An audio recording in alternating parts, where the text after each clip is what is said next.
Je vous avoue que cette chaîne revient un peu des enfers.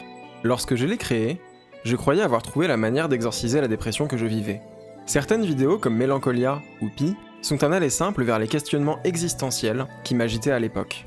C'est d'ailleurs pour cela que ça m'est très inconfortable de les visionner presque 3 ans plus tard. Mais bon, soit, elles existent, et il me semble que cela laisse la trace de réflexions assez précises et plutôt rares sur cette plateforme. Par la suite, j'ai atteint un niveau de production que je trouvais convenable, avec des vidéos comme Matrix Resurrection, Evangelion ou encore Gunbuster. Puis je me suis effondré, et je suis retombé dans une dépression d'une ampleur assez terrifiante. Ceci dit, je n'ai jamais cessé pendant ce temps de lire les commentaires qui continuent d'être postés à une fréquence régulière. Et parmi ceux-ci, certaines personnes, au moins 2 ou 3, souhaitaient me voir revenir sur cette chaîne obscure et maintenant inactive.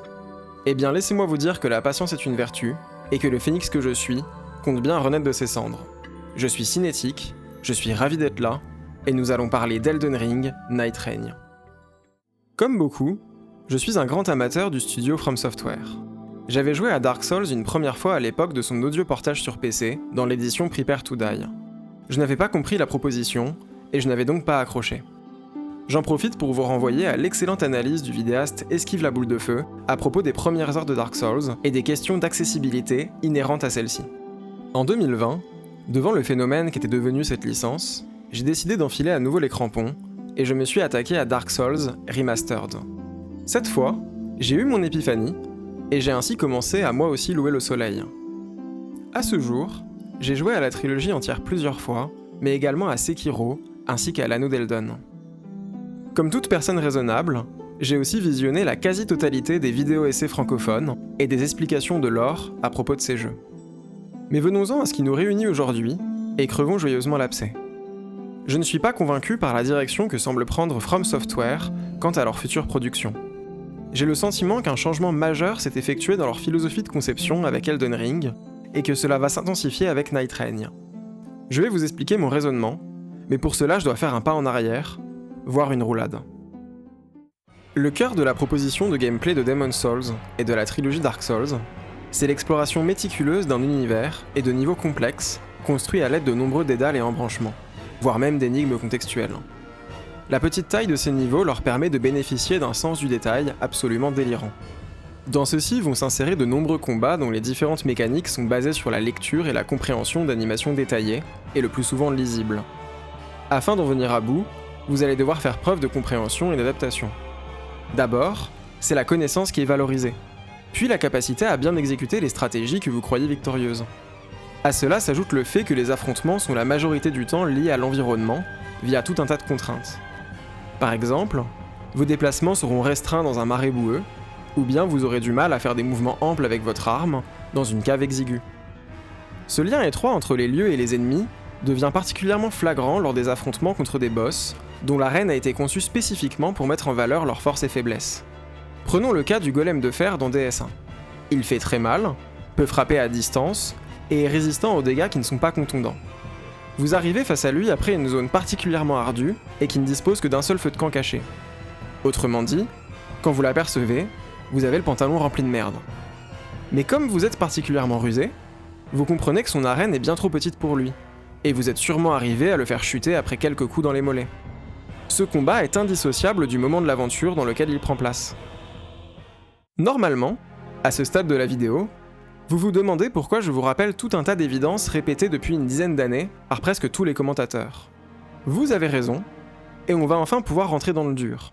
Si la force de votre studio de jeux vidéo, c'est de produire des niveaux et des affrontements minutieusement élaborés, vous conviendrez que cela paraît contre-productif que de proposer du contenu généré procéduralement au kilo.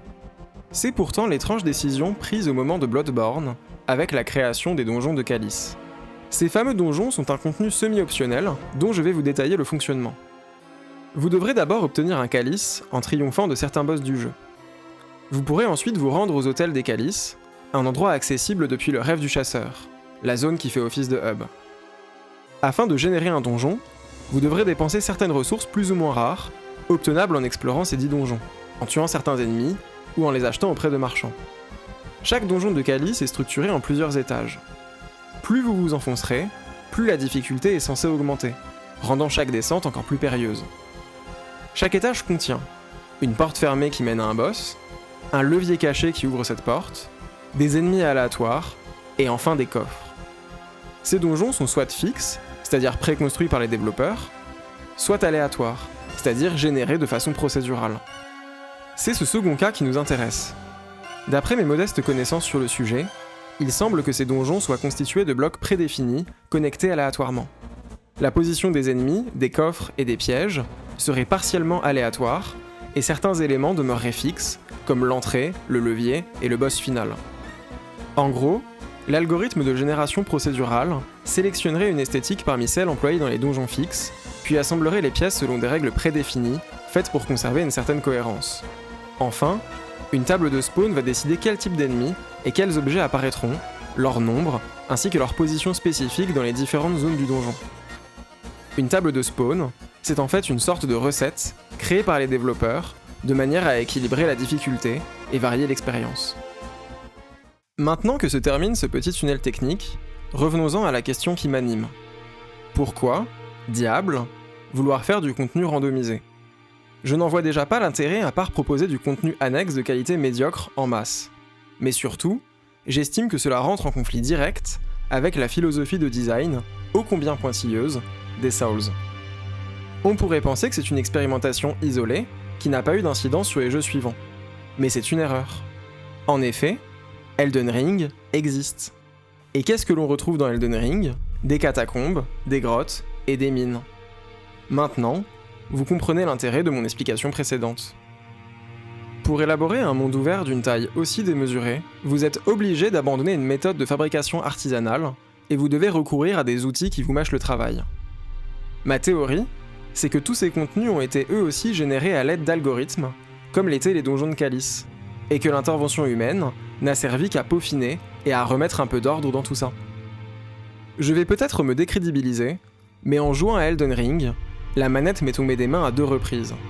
C'est bel et bien 2 personnages différents que j'ai créés et avec lesquels j'ai tenté d'atteindre les crédits. Mais à chaque fois, je finissais par constater que la majorité de mon temps de jeu était consacré à parcourir de grandes étendues à dos de monture. J'en venais même à me demander si je ne m'étais pas trompé de jeu, et si je n'avais pas plutôt lancé Red Dead Redemption 2. Quand enfin j'ai descendu de mon foutu canasson, c'est pour me gaufrer un contenu en partie généré, de qualité moyenne, et me finir sur un ennemi lambda promu au rang de boss. Ce que je dis peut sembler exagéré, et ça l'est en partie. Si je suis revenu sur ce jeu et que j'y ai quand même passé plus d'une centaine d'heures, c'est qu'il a évidemment des qualités. Une partie non négligeable d'Elden Ring repousse les limites en matière de savoir-faire de From Software. Prenons l'exemple du château de Voile Orage, qui est une prouesse de level design. Bien qu'il soit extrêmement labyrinthique et dispose de routes peu orthodoxes, il est pensé pour que le joueur retombe sans cesse sur des endroits familiers et finisse par s'approprier l'espace. Après plusieurs heures, vous penserez peut-être avoir dompté ce lieu, mais vous découvrirez encore de nouveaux passages cachés vers des ennemis complètement optionnels. L'exploration est donc récompensée sur différents niveaux. Vous allez d'abord simplement chercher votre chemin, puis bien plus tard, tenter de percer les mystères de cette forteresse. C'est un espace qui dispose aussi de sa propre courbe de difficulté. Vous allez commencer par surprendre des fantassins, et finirez par affronter une armée entière, ainsi qu'un géant. Enfin, le château est un lieu de transition entre plusieurs régions, et participe ainsi à créer le sentiment d'un monde cohérent et interconnecté. Tout ça nous montre que le studio est bien loin d'avoir régressé. Le problème, selon moi, c'est qu'il a fait le choix discutable de distiller son talent parmi tous les contenus générés. Et la différence de qualité est tellement stratosphérique qu'elle met en exergue leurs défauts. Je reviens sur Elden Ring pour l'excellence des artisans de From Software, puis je finis par repartir, lassé par du remplissage dispensable. Après tout ce que je viens de vous dire, cela doit vous paraître évident que quand j'ai visionné le trailer d'Elden Ring Night Reign, le prochain jeu du studio, je n'ai pas été ravi. Cette fois-ci, ce n'est pas juste une partie du contenu qui est générée, mais toute l'expérience qui repose sur une matrice procédurale. Et pour nourrir cette matrice, ils vont lui donner à manger une énorme partie du contenu d'Elden Ring, mais aussi des jeux précédents. Pour ceux qui n'ont peut-être pas suivi, je vais tenter de résumer la proposition de Night Reign. Night Reign, c'est une sorte de spin-off multijoueur d'Elden Ring.